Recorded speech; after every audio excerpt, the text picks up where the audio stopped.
hanya beberapa orang DPD yang memang benar-benar bekerja untuk daerahnya.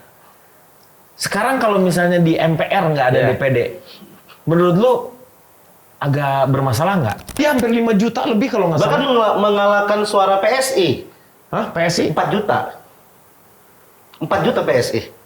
4 juta. PSI itu?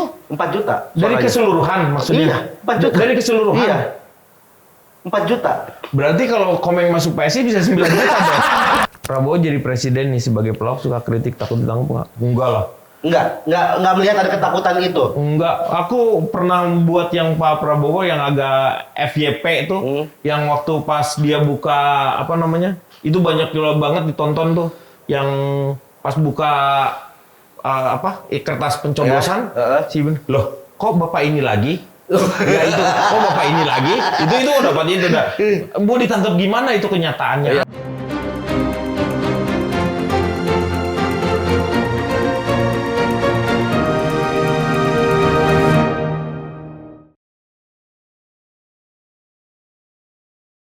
Jadi pendidikan itu begitu sangat pentingnya sehingga semua orang punya kesempatan. Seperti awal ketika gua kampanye Pak Jokowi di 2014, itu narasinya EF yang membuat gua merasa bahwa yaitu Saifullah ya. Iya. EF itu mengatakan bahwa ini adalah mimpinya anak-anak bangsa Indonesia. Siapapun bisa menjadi presiden. Karena apa? Presiden pertama, presiden kedua, ketiga, keempat, semua itu orang-orang yang dari ningrat lah, berpangkat lah semuanya. Tetapi Pak Jokowi itu adalah orang hanya pengusaha mebel, bukan siapa-siapa, tapi dia bisa menjadi presiden. Karena pengusaha kayu, cuma orang tukang kayu yang bisa bikin kabinet kan? Iya, benar. Kabinet. Tapi kan ada yang dari plastik. Oh iya. Iya, ada yang dari plastik sekarang. Iya. Kadang-kadang kabinet itu kan ada yang dari plastik, begitu. Ada yang bilang kemarin jangan pernah main catur lawan tukang kayu karena dia yang bikin papan catur. Iya, betul. Iya. Dia bisa merubah luncur jadi menteri. Padahal bisa jadi menteri itu sebenarnya hanya pion. Karena kadang-kadang catur tuh beda-beda bentuk kan. Yang menteri yang ini tuh luncur, kuda, dia nggak bisa jadi menteri. Tapi pion yang di depan itu bisa dia tipu kita. Karena ketika dia di depan itu adalah usaha yang sangat luar biasa. Itu effortnya dia sehingga dia mendapat penghargaan untuk menjadi menteri. Itu proses namanya. Karena kalau dia sampai ke sana dia bisa jadi menteri. Iya, tidak semua pion itu bisa menjadi menteri karena harus gugur di pertengahan. Itu namanya pertempuran. Itulah pertempuran. Iya. Itu proses. Nah, balik lagi sama pendidikan, itulah yang harus dipunyai kita bangun semuanya. Dan ketika saat itu muncul yang namanya Pak Jokowi ini memang jadi ini. Tetapi ketika Pak Jokowi mendaftarkan Gibran menjadi cawapresnya Pak Prabowo, itu hilang semuanya. Tapi nggak, menurut saya semua orang boleh bermimpi untuk menjadi presiden Indonesia. Bedanya kalau melihat bedanya Pak Jokowi sama Ganjar ya setelah ikut Pak Ganjar juga. Kalau Pak Ganjar itu sama Pak Jokowi ya, bedanya tuh Pak Ganjar tuh nggak pernah jadi gubernur DKI, nah Pak Jokowi nggak pernah jadi gubernur Jawa Tengah. Lu gimana sih lu ngebedain orang yang beda? Gimana sih bedanya? Orang biasa. Iya benar sih. Lu ngebedain orang yang beda. Pak Jokowi istrinya Ibu Riana, Pak Ganjar bukan. Karena orang biasanya apa sih persamaan antara Pak Jokowi dengan Pak Ganjar? Itu adalah pertanyaannya. Nah kalau perbedaannya udah pasti beda. Cara memimpin, cara menjadi seorang politisi. Nah, itu ada topiknya kalau kayak gitu. Susah lawan senior. Unpar lagi. Lebih bagus kampusnya daripada kampus gua di Bandung. Lu di mana? Maranatha. Tapi udah akreditasinya udah apa? A, udah. Udah. Oh, zaman gua dulu agak Maranatha. Akreditasinya apa gitu? Masih nyari-nyari kayaknya. Masih nyari-nyari. Ini Telkom Bandung. STT Telkom. Telkom kedua. Sekarang universitas Iya, universitas. Iya, dulu STT. Sekarang kedua posisinya kalau di Bandung. Salah satu universitas yang bagus lah ya. STT Telkom, di bawahnya ITB dia. Wah, kok bisa? Di bawah ITB langsung? Di bawahnya ITB sekarang. Dia yang bagusnya STT Telkom itu. Ini bener nih kagak nih? Lu buka Google. Lu ada slide-nya nih. Nggak ada, gue bener serius. Gue tuh yang demen ngikutin gini karena salah satunya gue punya prinsip bahwa yang namanya orang yang sukses adalah orang yang melahirkan generasi di bawahnya lebih baik daripada dia. Itu ada cukup. Gue sekolah di swasta di Universitas Parahyangan, tapi anak-anak gue nggak ada yang ada sekolah di swasta, semuanya negeri. Klaster 1. Maksudnya Unpad, ITB. Klaster 1 tuh UI, UGM, ITB itu. Itu semuanya udah plus Unpad. Anak gue yang pertama Unpad, S1-nya, S2-nya ITB. Yang kedua sekarang di UI. Yang ketiganya sekarang di UGM. Itu bukan kerja keras gua. Lu percaya nggak apa? Apa tuh Bang? Kerja kerasnya seorang ibu. Tadi dari guru sekarang kedua ibu nih. Ini. Lo iyalah. Ini poin-poin. Lu bayangin nggak? Gua bilangin sama anak gua yang baru keterima di UGM itu, pencapaian kamu mendapatkan kursi untuk kamu bisa kuliah di UGM itu bukan karena kamu. Tetapi kamu pernah lihat ibu kamu bangun di sepertiga malamnya hanya untuk bersujud dan meminta kepada Allah untuk kamu ditempatkan di tempat yang terbaik. Dan itu bukan hanya sekali ketika kamu mau, ibu kamu sudah melakukannya itu 3 tahun sebelum kamu, ketika kamu sudah mulai masuk ke SMA itu, udah mulai rajin melakukan seperti itu dan dipuasain seperti itu. Nggak ada yang nggak mungkin, nggak ada yang nggak mungkin ketika lu meminta seorang ibu, doanya luar biasa.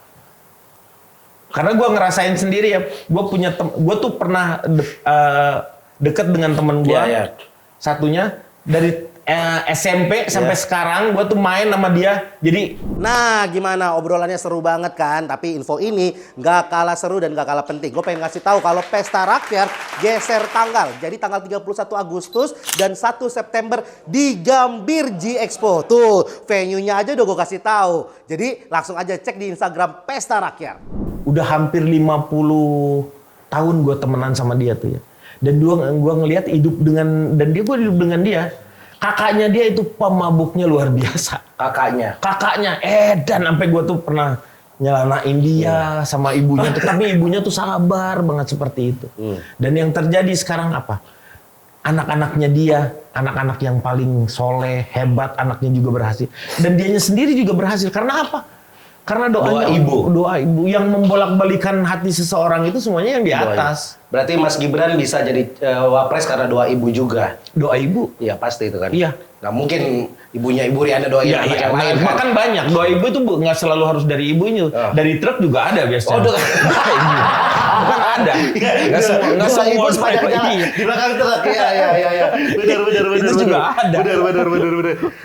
Tapi yang menarik di 2024 ini juga ada di David Nurbianto juga pernah bilang di podcast bahwa yang menarik di 2024 bahwa komedian-komedian pelawak-pelawak baik itu yang udah senior maupun yang stand up comedian ada di 3 kubu ini. Di 01 ada, di 02 ada, 03 juga ada. Apa yang membuat kita nih komedian nih menjadi komediannya sama aja itu hanya tarik untuk enggak, itu kan cuma sebuah profesi aja di mana setiap orang-orang juga punya pemikiran yang berbeda-beda tentang seseorang. Kan persepsinya orang kan yang paling penting adalah sebenarnya kalian jangan melihat sebuah figur. Jadi gue mau nyoblos ini karena si ini aja gitu. Tidak, kita harus ngelihat yang. Nah itu yang cerdas itu adalah seperti itu. Saya nggak pernah mencoblos Pak Jokowi karena Pak Jokowinya enggak, karena dulu beliau ada punya program-program yang baik. Yang membuat yang menurut saya pantas untuk diperjuangkan oleh kita juga sama. Tapi yang mendapatkan keuntungan. Dengan posisi Kang Deddy ada di 03, kita ini komedian ini masih dianggap objek atau sudah menjadi subjek dalam dunia tergantung politik. Orangnya. Kalau si ininya merasa dirinya menjadi objek, ya ini kalau menjadi subjek tergantung. Kalau misalnya dia hanya mengandalkan secara komedinya dia, ya dia akan menjadi kalau misalnya dia menjadi subjek, ya dia harus berperan juga. Berperan aktif.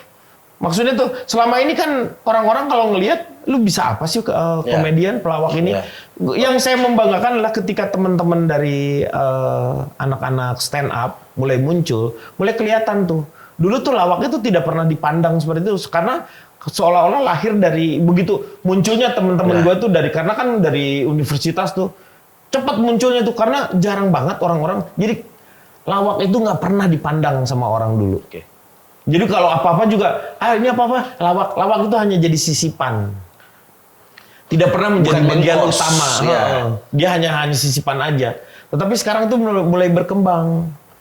cara berpikir orang. Dan yang ini nih, salut gue sama teman-teman anak-anak film agak lain.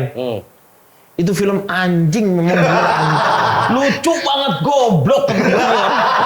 Setan gue memang. Bener-bener, tapi emang bener itu film kata gue. Gua nonton film di yang lain-lain, nggak ada yang mereka lakukannya. Kata gue, naturalnya. Dan ketika tidak masuk ke dalam otak gue juga, gue tuh menerima aja. Karena emang ya sudah lalu lucu gitu. Ada orang mati di permainan setan tuh kan? Iya, nggak masuk gitu. Tapi karena dari awal udah gue diangkat yang gitu, gue ngikutin aja udah gitu. Dan gue siap menikmati hiburan tersebut. Makanya gue salut. Yang jadi permasalahannya adalah ini buat siapa? Sekarang kan bergeser. Kalau dulu yang lawak-lawak itu dipegangnya sama orang-orang India, Pakistan kan? Pakistan. Ya kan banyak kan yang kayak gitu tuh. Ini bergeser ke Cina ya. Iya benar. Mulai masuk dia. Tapi yang penting gua dukung kata gua. Karena apa? Gua nggak ngelihat siapa yang membuatnya, tetapi karya cipta yang yang gua tonton itu emang bener bagus gitu. Dan kita lihat di bioskop satu-satunya film komedi itu agak lain doang. Betul. Sisanya horor semua. Kita sebagai yang bekerja di seni komedi ya juga bangga juga gitu. Biar kata kasarnya, gue yakin ada beberapa orang yang nggak kenal dengan yang namanya si Boris si Benedion. Ya itu nggak kenal sama mereka, tetapi mereka merasa bangga melihat film itu kata gue. Karena bener. Yang jadi permasalahan kan kalau begitu banyaknya pujian yang seperti ini kan, dia ngerasa, naik. Lu bikin yang kedua lu sulit tahu. Ekspektasinya udah tinggi. Dan menuju film terbanyak di Indonesia kan udah kalau komedi udah lewat tuh dia tuh. Nah sekarang menuju 10 juta. Iya. Dan ini kata gue adalah sejarah yang akan sulit untuk dipecahkan oleh film-film manapun juga. Dan nantinya. Ini kan bakal menjadi pembicaraan turun-menurun ya. Betul. Dan ini salah satunya harusnya didorong juga oleh orang-orang dari Menparekraf yang seperti itu, bahwa industri seperti ini tuh menjadikan sebuah apa yang seharusnya disupport sama mereka. Karena waktu dulu juga Boris dia pernah cerita ke gua. Dia kan waktu di Ngeri-Ngeri Sedap tuh dapat penghargaan, bukan penghargaan, dikirim untuk dikirim ke mana gua nggak tahu, tapi nggak tahu Oscar, nggak tahu Cannes atau nggak tahu apa gitu. Tapi dia kan butuh biaya ketika dia masuk ke sana kementerian, ternyata hanya diucapkan selamat. Kita support tapi support doang. Support doang, tidak ada kayak itu kan gila. Lu bayangin nggak ketika film Parasit nonton lu kan filmnya yang Korea yang Oscar kan? Diilhami oleh seorang guru di Sukabumi itu. Diilhami guru ada namanya Rashid, dia guru. Makanya dipakailah nama itu judul Parasit. Parasit itu guru di Sukabumi SMA, guru Parasit. Ini informasi baru nih. Baru tahu kan lo? Iya. Itu ketika film itu sebelum mau masuk di Oscar itu sendiri ya, dia disupport oleh kalau nggak salah Samsung atau kalau nggak salah pokoknya salah satu perusahaan besar dari Korea Selatan untuk mendorong mereka mengundang para juri-juri dan beberapa orang-orang yang berpengaruh untuk nonton seperti ini. Dengan kebudayaan dia bercerita tentang tidak bermaksudnya pasti udah untuk mempengaruhi, tetapi tidak untuk menutup ini mau bagus, tetapi dia menceritakan seperti itu dengan bagusnya di Jepang, Korea gitu tuh kan. Dan yang terjadi dong efek yang terjadi dari seperti itu ketika langsung ternyata mendapatkan dia ngeluarin 200M apalah gua nggak tahu ya, pokoknya sih untuk mengundang orang seperti itu, dan ternyata menang. Efeknya apa? Drakornya di mana-mana. Gila nggak itu industri filmnya di Korea gila-gilaan sekarang. Dan itu dibuat integrasi. Iya. Makanya Samsung banyak banget di drakor-drakor tuh banyak banget. Iya, karena makanya. budaya. Jadi itu. Itu yang kita tuh belum ke arah sana. Ya. Parasit tuh yang covernya berdiri kan? Hah? Yang cover filmnya berdiri kan?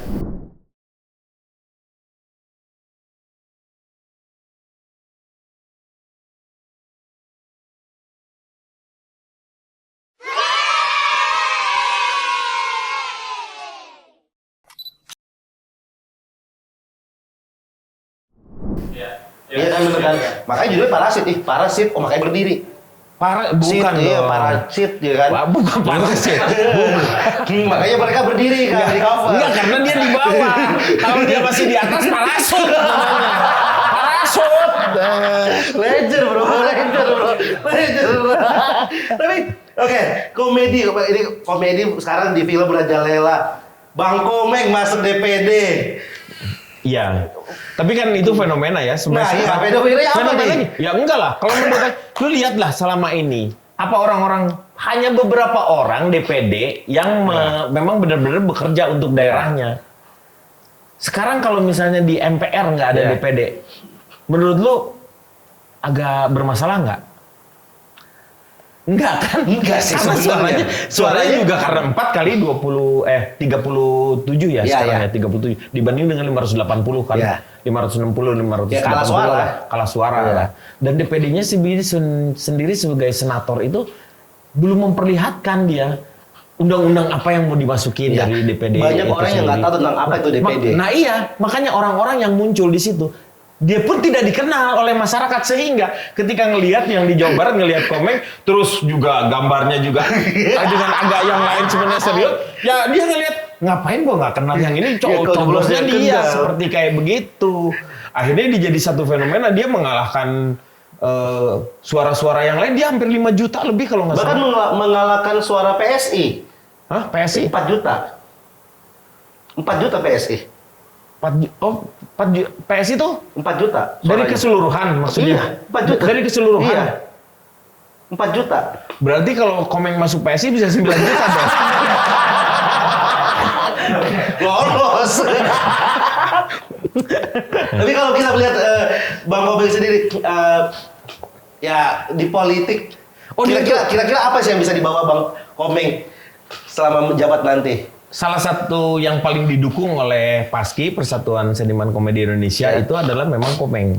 Karena Komeng yang akan membawa misi-misi dari PASKI itu sendiri.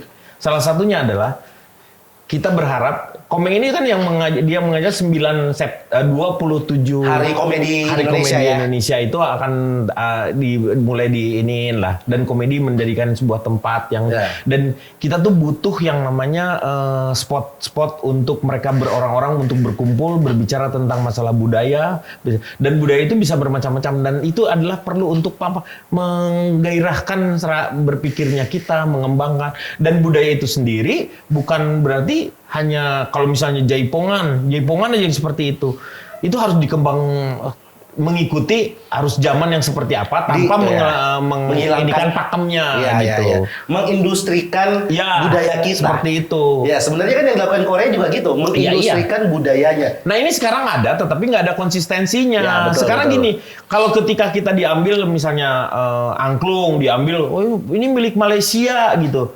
Itu kan baru ribut bahwa itu ngerasa bahwa ini punya kita gitu.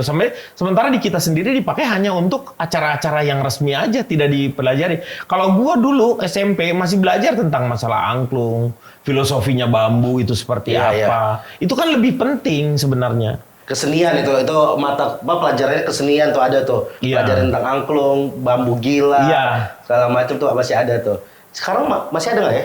Kayaknya nggak ada. Lu lebih takut dengan yang takut dengan perkembangan dunia yang seperti harus ngikutin. Padahal kebahagiaan seseorang itulah kita mengetahui tempat kita lahir seperti apa, kita harus membangun seperti itu. Makanya gue selalu berpikiran bahwa tidak semata-mata kita lahir di suatu tempat itu adalah karena kita harus membangun yang namanya daerah tersebut dari budayanya, ekonominya, sistem yang ada di sananya seperti apa. Nah, itu udah merupakan stakeholder kita tuh di tempat itu sendiri. Dan itu yang akan dibawa oleh Bang Komeng ke DPD nanti. Bang Komeng itu akan membawa lebih banyak ke masalah-masalah budayanya itu yang untuk dikembangkan. Karena dari lebih lama budaya atau lebih lama pendidikan? Budaya lah. Pendidikan budaya itu dulu. Hasil dari budaya yang ini diprogramkan menjadi sebuah kurikulum. Nah, itu jadi pelajaran. Makanya budaya itu sangat penting. Bagaimana mengembangkan budaya, sehingga gue berharap ini nanti Menteri Pendidikan dengan Menteri Kebudayaan itu juga akan berbeda. Jadi jangan digabungin. Iya, karena sekarang masih digabung. Kemarin terakhir yang saya lihat tuh di DPR. Terus Menteri Pendidikannya, Mendikbudnya itu ditanya tentang bahwa makan siang gratis ini mau menggunakan dana bos nggak? Dia kan nggak jawab. Iya. Karena dia kalau jawab nggak sesuai dengan namanya dong. Lah, nama Mendikbud kan Nadiem. Ya diem lah dia. Oh iya, Nadiem. Kalau dia ngomong udah ngomong. Iya, makanya dia diem aja dia. Dan emang harusnya dipisah antara budaya dan pendidikan. Karena kalau budaya masih digabung, tiap kali orang beres nari jaipongan, nanti minta bintang 5. Iya kan ya? Jangan lupa bintang 5-nya ya deh, susah. Iya itu. Jadi yang paling penting itu sebenarnya, dan di kita, budaya kita yang sangat luar biasa ini dan begitu banyaknya itu, sebenarnya harusnya sudah mulai masuk di beberapa ada beberapa yang sebenarnya dulu tuh kayak di Jogja lah ya, atau enggak di beberapa tempat kita kalau dia masuk hotel tuh masih mereka mempergunakan gamelannya. Ya, itu kan sama dengan mempekerjakan orang-orang yang di situ juga. Ya. Kalau misalnya semua hotel-hotel seperti kayak begitu, berapa sih yang dia keluarin untuk masalah? Nggak mahal. Nggak akan mahal lah mereka. Dibanding mereka juga nganggur, nggak ada kerjaan yang seperti itu, mendingan kan ada yang dikerjakan di situ. Dan itu bisa dipakai juga di hotel-hotel yang ini ya, hotel-hotel maksiat juga gitu yang ini kadang kalau pas orang mau maksiat ada gamelan kan enak kan. Lebih nari di situ kan. Iya, tapi nggak nari, dia nanti malah jualan alat kontrasepsi. Gua bilang, Pak, ada lu gimana sih lo? Malah jualan, lucu banget pemain gamelan. Lagi ada. Karena ada langganan. Ya enggak lah. Aduh. Tapi ya semoga Bang Komeng bisa berbicara banyak. Insya Allah. Senang. Kalau menurut saya, Komeng yang punya satu dia tuh punya keinginan yang luhur dan saya percaya dengan apa yang dia bawa sebenarnya. Salah satu yang selalu saya kalau ngobrol tentang masalah agama tuh sama Komeng tuh lebih dekat sama dia. Dekat ya. Karena dia tuh yang selalu gue pertama ngelihat dia waktu di LK itu adalah ketika gue masih syuting ya, tiba-tiba beduk sudah maghrib udah selesai, dia tinggalin itu syutingnya. Dia sholat. Gue kan kata gue, ini kan masih syuting tapi tinggal walaupun itu pada saat itu tinggal sebentar lagi sih sebenarnya dia tinggalin seperti itu. Tapi gue tanya ke dia, Meng, lu gimana sih lu masih syuting gitu? Ya kata gue kalau udah dipanggil untuk kayak begini tuh nggak ada yang lebih penting daripada panggilan yang ini. Kalau lu itu dari menurut gue sampai sekarang gue masih terngiang-ngiang kata-kata itu. Nggak ada lebih penting dari panggilan Allah. Iya. Ibadah ke Allah. Luar biasa Bang Komeng. Semoga bisa berbicara banyak di DPD. Doain aja. Betul, mewakili kita juga sebagai masyarakat. Iya. Dan sebagai komedian juga bangga ada perwakilan kita di sana. Dan kita doakan juga masyarakat kita sebenarnya untuk sama-sama bisa mengerti pengertian. Dan yang terutama jangan mendoakan masyarakatnya karena masyarakat itu sudah lama mereka sih ngikut-ngikut aja. Kita doakan para politisi di atas itu sadar. Ya. Sadar bahwa kekuasaan itu harusnya dipakailah alat untuk dia menuju ke surga misalnya. Jarang orang-orang memikirkan tentang masalah-masalah di agama. Lihatin, karena memang tujuannya itu kekuasaan bukannya tujuannya surga. Politik itu tujuannya kekuasaan bukan surga. Makanya ketika terjadi waktu dulu Pak Jokowi dengan Pak siapa waktu dulu KPK tuh yang ngomong tentang Firly. Bukan Pak Firly dong, yang dulu Pak siapa yang agak tuaan. Gue lupa lagi namanya. Tentang kasusnya yang bahwa minta kasusnya siapa ya? Pak Golkar tuh siapa? Setnov. Abraham Samad. Bukan Abraham Samad. Sebelum yang lagi. Tuanya lagi. Ada yang lebih tua. Itu kan yang ngomong siapa yang berbohong gitu di situ tuh, dia atau Pak Jokowi. Itu kan sempat ramai juga. Kalau menurut gua jalan yang paling gampang mubahalah. Jangan kemana-mana dulu, subscribe dulu. Sekarang juga gue tungguin, nyalain juga loncengnya. Ayo, buruan, baru gue lanjutin lagi videonya. Gimana? Udah belum? Cepetan. Nah, ya udah, lanjut nih videonya nih. Ketemu ketemu aja, terus langsung mengatakan kalau saya berbohong, nistakan saya. Kalau saya betul, ya dia yang dinistakan. Yang seperti itu kan mudah kata. Tapi itu jalan terakhir. Seolah-olah kita tidak dikasih pemikiran yang lain. Tapi ya sulit lah, politik ya seperti itu sih. Nah, ini pertanyaan terakhir Kang. Kita ngambil dari Instagram. Kita udah pasang foto Kang Denny. Ada yang mau ditanyakan. Ini pertanyaannya lebih menarik yang kedua. Dari Tom Wibowo. Prabowo jadi presiden nih, sebagai pelawak suka kritik, takut nggak ditangkap? Prabowo jadi presiden nih, sebagai pelawak suka kritik, takut ditangkap nggak? Enggak lah. Nggak melihat ada ketakutan itu. Enggak, aku pernah buat yang Pak Prabowo yang agak FYP itu, yang waktu pas dia buka apa namanya, itu banyak banget ditonton tuh, yang pas buka kertas pencoblosan, loh kok bapak ini lagi? Ya itu, kok bapak ini lagi? Itu dapat itu dah.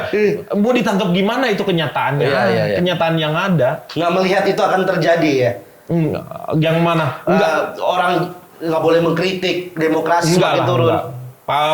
Cuman yang jadi permasalahan ini ada beberapa dari lingkaran satunya Pak Prabowo sudah memperlihatkan kearoganannya. Oh, kerjanya marah-marah kalau misalnya di ini tuh marah-marah melotot-melotot, terus ada yang kalau misalnya Kompas mana ya? Yang mana? Udah mulai ngeliatin. Saya laporin loh nanti kamu ke ini. Nah, udah mulai arogansinya muncul, kelihatan seperti itu. Tapi kalau Pak Prabowo-nya nggak akan lah ya bikin peraturan, bikin semoga tidak seperti itu. Ya, kita lihat. Yang jadi permasalahan sebenarnya Pak Prabowo tuh masalahnya bukan dengan linknya dia, tapi dengan Pak Jokowi.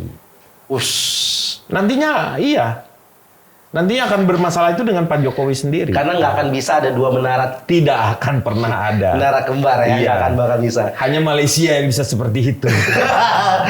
Ya kan dua dia. Di Amerika punya tapi ditabrak kan pada waktu itu. Jadi nggak akan bisa punya menara kembar kalau gitu. Terima kasih buat Kang Denny Chandra buat waktunya. Semoga sehat-sehat terus Kang. Senang kalau ngeliat Kang Denny itu di YouTube di TV ngomongin politik. Siap. Mencerdaskan. Insya Allah. Sehat-sehat Kang. Salam buat teman-teman Pi Project. Pertanyaan terakhir, Project Pop itu masih di bawah Pi Project kan? Ini pertanyaan sebagai Project Pop itu saya yang buat. Oke. Jadi yang buat itu kalau misalnya ada orang yang ngomong bahwa saya nggak ada, yang buat Project Pop itu saya. Oke. Jadi Project Pop itu adalah dia itu saya buat karena selama itu waktu dulu karena kita nyanyi lagu-lagu parodi, masyarakat banyak yang tidak mengerti bahwa parodi itu adalah seni. Mereka bikinnya selalu ngomongnya bahwa ini mah gampang lah, lu tinggal ganti syair doang padahal itu butuh pemikiran yang sangat lama. Sehingga kalau misalnya kita lihat sekarang lagu-lagu gua long lasting lah untuk didengerin si kalimatnya. Nah, Project Pop itu kita buat untuk mereka bahwa kita tuh bisa menciptakan lagu juga bisa seperti itu. Nah, itulah salah satunya gua pilih dari teman-teman yang 30 itu diantaranya tuh mereka tuh udah ngalah-ngalahin senior. Jadi mereka adalah yang terbaik di antara teman-teman kita yang gue yakin pada saat itu juga bahwa ini akan jadi lebih baik daripada si kakak-kakaknya sendiri. Karena kakak-kakaknya itu adalah lebih banyak nggak bisa nyanyi, nggak punya ini. Nah mereka tuh semua punya dasar-dasar seperti itu. Seni musiknya, musikalitasnya juga tinggi. Lebih acting lah ya. Lebih karena memang kita bukan penyanyi gitu. Cuman kita punya pemikiran waktu dulu harus punya yang komedi kita itu multimedia. Multimedia itu gue bikin di radio, Sandiwara Radio yang sampai dengan di daerah Jawa Barat itu diiniin. Terus bikin juga yang namanya film Kejar Jakarta dan Gak Laku. Gak laku itu karena bukan parodi. Iya, karena itu salah satu yang gue harus mengalah dengan teman-teman. Yang ketiganya komik itu ada komik Cylinder yang buatnya si PD Baik tuh. Yang kita buat sampai 2 jilid, 2 kali penerbitan juga sama 2 kali cetak. Terus kita bikin kaset juga, kita main juga di panggung. Cuman hanya satu lagi yang ini belum kecapean, yaitu Comedy by Phone waktu itu tuh. Itu gimana? Jadi gua kasih nomor di situ kerjasama dengan teman-teman dari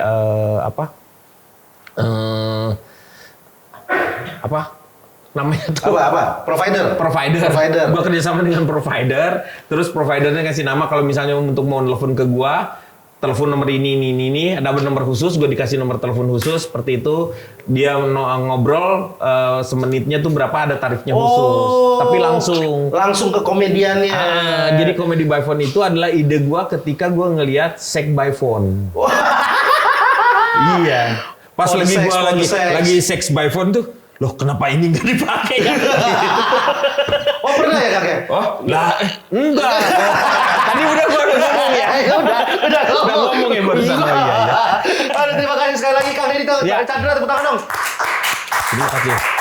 Buat teman-teman terima kasih udah nonton Meet the Politician episode kali ini. Jangan lupa nonton yang selanjutnya juga, bakal masih ada banyak bintang tamu. Karena hari ini gue syuting ada Hasan Nasbi, ada satu lagi Arif Puyono. Kita akan berbicara tentang ramalan-ramalan tentang PDIP. Thank you semuanya, bye-bye.